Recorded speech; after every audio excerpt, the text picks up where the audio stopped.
In the 9th century, the rivers of France ran red with fire and steel.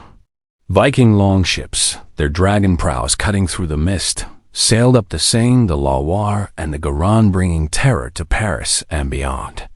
But out of this age of blood and conquest came something unexpected, a transformation. The raiders who once burned the land would become its rulers, carving out a new homeland that would echo across history. This is the story of how the Vikings forged Normandy. Welcome back, travelers of time and seekers of saga. Today, we journey into the heart of France, where the clash of Norse fury and Frankish resistance gave birth to Normandy, the land of the Northmen. If you love the sagas of the Vikings, the battles that shaped kingdoms, and the legends that still echo today, make sure to strike the like button. Join our shield wall by subscribing, and let your voice be heard in the comments. Now, prepare yourselves for the tale begins. The first raids on France. The year was 799. The Carolingian Empire, the realm of Charlemagne, stretched across Europe, a mighty kingdom of order, law, and Christian faith. Yet from the north, a storm was gathering. Viking sails appeared on the horizon, and the first attacks on the coasts of Aquitaine and northern France began. At first, they were swift raids striking monasteries, looting treasures, and disappearing before the Franks could muster a response. The Vikings had discovered a land rich in wealth, and more importantly, threaded with great rivers that pierced deep inland. The Seine, flowing through the heart of Paris, the Loire, winding across fertile plains, the Garonne, running down to Bordeaux. To the Northmen, these rivers were not obstacles, they were highways. By the 820s, Viking fleets were striking deeper. Monasteries like St. Philbert and St. Wandril burned. The monks fled, carrying relics, while the Northmen filled their longships with gold, silver, and captives. The Franks began to fear that these raids were not mere robberies, but something greater. Then, in 841, Viking sails appeared before the jewel of France itself, Rouen. The city fell swiftly, and the Vikings took control of the Seine Valley. The raids escalated, growing into invasions. And at their head stood men whose names would become legend. The Siege of Paris. The year was 845. Along the cold waters of the Seine, a fleet of 120 Viking ships appeared. At their head was Ragnar Lothbrok, the legendary Norse hero, feared throughout Europe. His longships moved like wolves in a pack, oars flashing in unison, their dragon heads striking terror into those who saw them. Paris, the beating heart of West Francia, stood in his path. The city was smaller than the mighty capital it would one day become. Its core was an island in the Seine, the Isle de la Cite, fortified with walls and towers. Yet Paris was rich, and to the Vikings, it gleamed like a treasure hoard waiting to be claimed. Ragnar's men stormed the city. The Frankish king, Charles the Bold, was caught unprepared. His armies were scattered, his defenses weak. The Vikings swept through the countryside, burning villages, plundering monasteries, and slaughtering all who resisted. At Paris itself, panic reigned. The bells of the great cathedral tolled in alarm as smoke rose from the fields. With little hope of resisting, Charles the Bold chose another path. He paid them off. 7,000 pounds of silver were handed over to Ragnar and his fleet, a fortune so vast it strained the kingdom's treasury. The Vikings departed, but the damage was done. The Franks had shown that Paris could be threatened, and worse, that it could be bought. News of the ransom spread across the north. To the Viking chieftains, France became a land of opportunity, its kings rich, its churches full of treasure, its rivers open to longships. Soon, more warlords came. Björn Ironside, Sigfred, Hasting, and many others. France became their hunting ground. Fire on the rivers. In the decades that followed, Viking fleets struck relentlessly. No corner of Francia was safe. The Loire Valley burned under their onslaught. Bordeaux was captured. Tours, Angers, and Orleans were all attacked. Even Toulouse and inland Burgundy felt the Norse fury. The Franks were forced to fight a war that was not of their choosing. Unlike traditional battles between armies, this was a struggle against ghosts. The Vikings struck swiftly, then vanished into the rivers or the sea. Castles and fortified bridges were hastily built to block their way, but the Norsemen adapted. They dragged ships overland when needed, or bypassed defenses entirely. Paris suffered again in 856, 861, and finally in the Great Siege of 885 to 886, a defining moment in the saga of France. This time, the Viking host was enormous 700 ships, 40,000 men, led by chiefs Sigfrid, Sinric, and others. They surrounded Paris and demanded tribute. But the city, under Count Odo, refused to yield. For nearly a year, the siege raged. Viking rams battered the gates. Fire arrows streaked across the sky. The defenders fought with desperate courage, hurling boiling oil and molten pitch onto the attackers. The city endured flood, famine, and plague, but it held. Paris had become a symbol of resistance. Eventually, the Franks again resorted to diplomacy. The Vikings were bribed, allowed to sail further upriver to plunder Burgundy instead. The Carolingian king, Charles the Fat, had bought peace, but at a terrible cost to his reputation. His weakness shattered royal authority, and soon, local lords and warriors like Odo rose as heroes in his place. The siege showed two truths. Paris could resist, but the kingdom as a whole could not. And in this fractured land, Vikings began to see more than raids. They saw the chance to rule. Rollo and the birth of Normandy. Among the many Norse warlords who struck France, one stood apart: Rollo. Known in the sagas as Rolfer, sometimes called the Walker for his size and strength, Rollo led fleets that terrorized the Seine. Unlike others, he did not merely raid and retreat. He lingered. He sought land. By the early 10th century, the Carolingian dynasty was crumbling. The Franks were divided, their kings powerless, their nobles constantly at war. It was in this chaos that Rollo made his move. He besieged Rouen and made it his base, raiding deep into the Frankish heartlands. His reputation grew as both a ruthless raider and a shrewd leader. In 911, the Frankish king Charles the Simple faced a choice.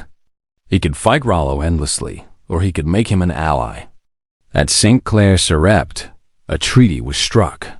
Rollo was granted lands around the lower Seine, centered on Rouen.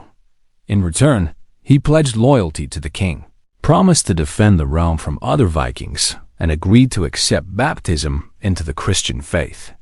This treaty marked the beginning of Normandy, the land of the Northmen. The Viking raiders were no longer just invaders. They had become lords, dukes, and landholders. Rollo himself was baptized as Robert, embracing a new identity while retaining his Norse roots. His men settled, married Frankish women, adopted the language and customs of their new home, yet they remained warriors at heart. Out of fire and blood, a new people was born, the Normans. The transformation of the Northmen. The Viking settlers of Normandy were not the first barbarians to carve out a kingdom from the bones of the Roman world. Before them, the Visigoths had taken Spain, the Lombards had seized Italy, and the Franks themselves were once Germanic outsiders who became rulers of Gaul. But the Normans were different. Their transformation was swift, their ambition boundless, and their legacy profound. Rollo and his warriors did not remain outsiders for long. They married into Frankish nobility, took on the French tongue, and adopted the feudal customs of their neighbors. The Norse gods were abandoned for the Christian cross, though echoes of Odin and Thor lingered in their warrior spirit. Within a generation, their children were speaking French. Their laws resembled Frankish codes, and their churches rang with Latin prayers. Yet their martial heart remained Viking. The Normans were masters of both sword and sail, heirs of the sea kings and students of the Franks. They blended the raw ferocity of the north with the discipline of the Carolingian world. Rouen became the capital of this new duchy. The Seine, once the highway of raiders, now flowed with commerce and tribute. But the Normans never forgot their origins. They continued to build longships, and when opportunity arose, they returned to the ways of their ancestors, raiding, conquering, and expanding. Defenders of Francia. The Frankish kings had granted land to Rollo for a purpose, to protect the realm from further Viking incursions. And in this role, the Normans excelled. From their strongholds along the coast and rivers, they fought off other Norse fleets who still sought plunder. When rival Viking bands appeared on the horizon, it was often the Normans who drove them back into the sea. Rollo and his successors used cunning as well as strength.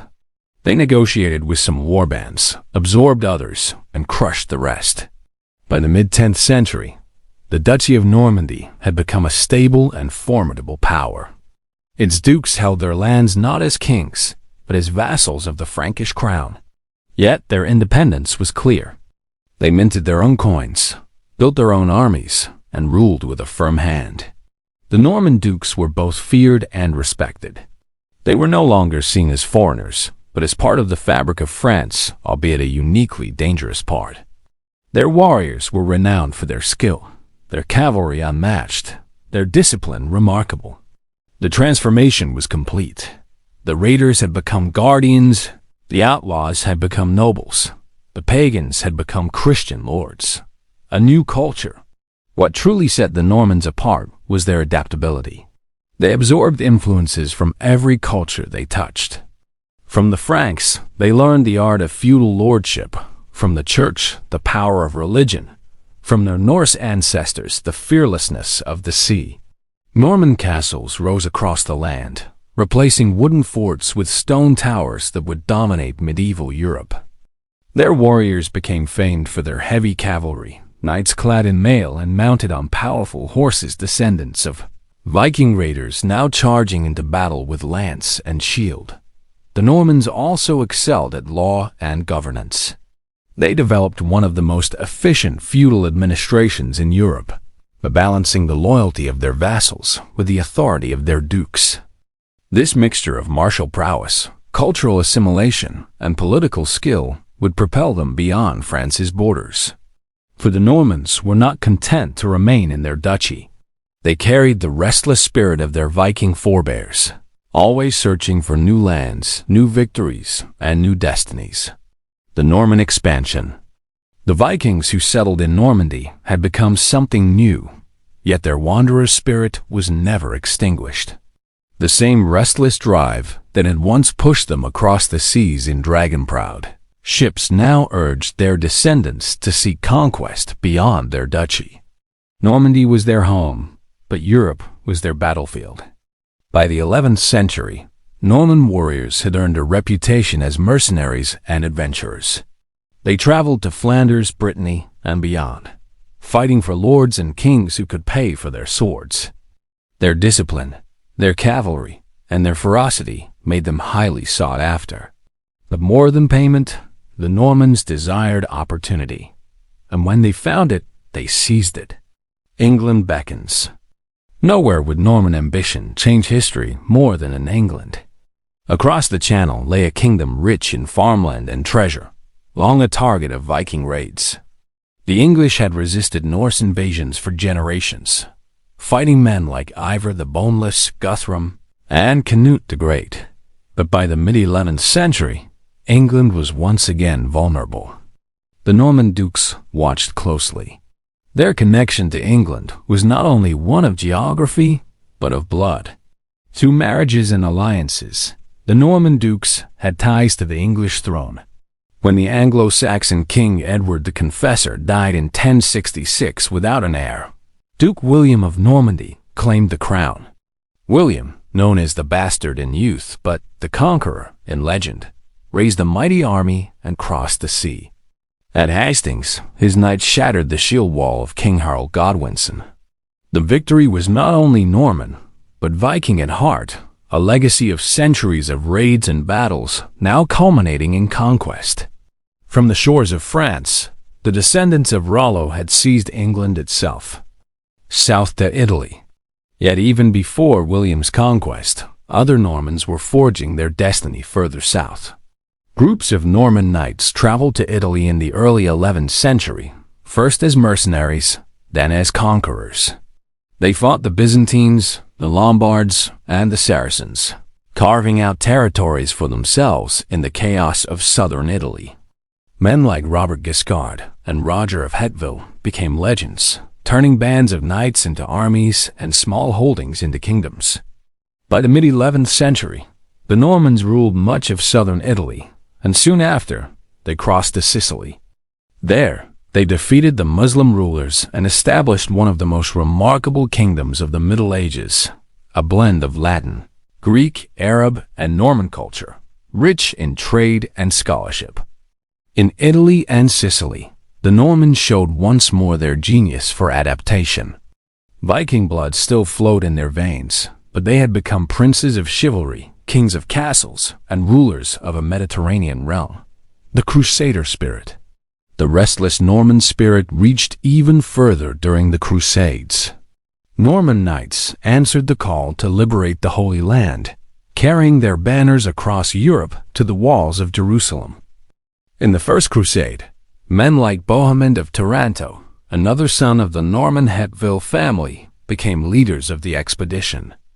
Their courage and cunning helped carve out Crusader states in the east, spreading Norman influence from France to the Levant. The Normans, once feared as heathen raiders, were now champions of Christendom. Yet their ferocity, their hunger for land, and their mastery of war were still the same qualities that had once driven their Viking ancestors across the seas. The legacy of Normandy. Back in France, the Duchy of Normandy remained strong. Its dukes ruled with iron authority, their castles looming over fertile fields, their knights unmatched in battle. Normandy became a jewel of medieval Europe, a land forged by Vikings but refined by French culture. And from that duchy came dynasties that reshaped the world. The Norman kings of England, the Hautevilles of Sicily, the Crusader princes of Antioch all traced their origins to the longships that once prowled the Seine. Normans had begun as outsiders, despised and feared. Yet in time, they became kings and conquerors, blending the spirit of the Viking with the order of the Christian knight. Normandy was not the end of their journey, it was the beginning. From raiders to rulers. In the misty dawn of the Viking Age, the longships that slid from Scandinavian shores carried men of hunger and ambition. They came to Francia as plunderers, setting fire to its towns, seizing its silver, and striking fear into its kings. For decades, the rivers of France echoed with their war cries. Yet from this crucible of fire and blood, something unexpected emerged. The Vikings did not vanish into the mists of history. They transformed. On the banks of the Seine, the descendants of Odin and Thor embraced a new faith, a new tongue, and a new destiny. From Rollo, the pagan warlord turned Christian duke, to William the Conqueror, the illegitimate child who became King of England, the story of Normandy is the story of change, yet also of continuity. For though the Normans spoke French, built cathedrals, and ruled as dukes and kings, within them beat the same restless heart that once drove their ancestors to the sea. They were always wanderers, always warriors, always seekers of more. Normandy was their forge, but Europe became their battlefield. England, Italy, Sicily, the Holy Land, the spirit of the North lived on in the steel of Norman swords and the stone of their castles. They were both French and Viking, both Christian lords and sea kings in disguise.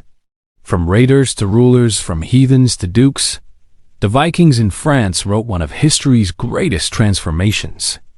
And from the fires of Rouen to the shores of Hastings, their saga continues to shape our world today.